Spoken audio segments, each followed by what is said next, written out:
평생을 돌 속에 갇힌 인간의 감정과 고뇌를 끌어내는 데 바친 오기스트 로댕. 로댕은 어린 시절 지독한 근시를 앓았습니다.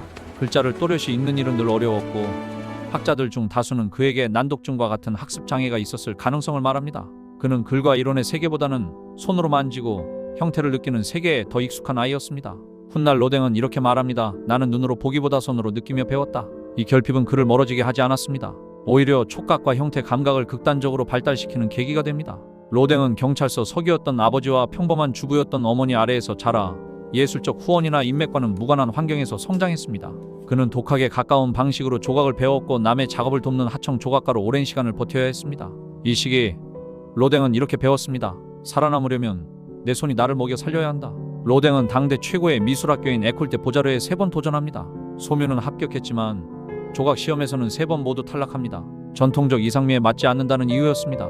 이 실패는 그를 좌절시키는 동시에 기존 규범에 기대지 않는 로댕만의 조각 언어를 만들어가는 밑거름이 됩니다. 1877년 37의 무명 조각가 로댕은 청동시대를 발표합니다. 작품은 충격적이었습니다. 핏줄이 살아있고 근육은 미세하게 긴장된 듯 보였습니다. 사람들은 감탄 대신 의혹을 제기합니다. 이건 조각이 아니다. 살아있는 사람의 몸에 직접 석고를 부어본 것이다. 로댕은 조사를 받게 되고 모델이 직접 포즈를 취하는 과정을 하나하나 증명해야 했습니다. 의혹은 사실이 아닌 것으로 밝혀졌고 이 사건은 역설적으로 로댕이라는 이름을 미술계에 각인시키는 계기가 됩니다. 이후 프랑스 정부는 로댕에게 대형 프로젝트를 맡깁니다.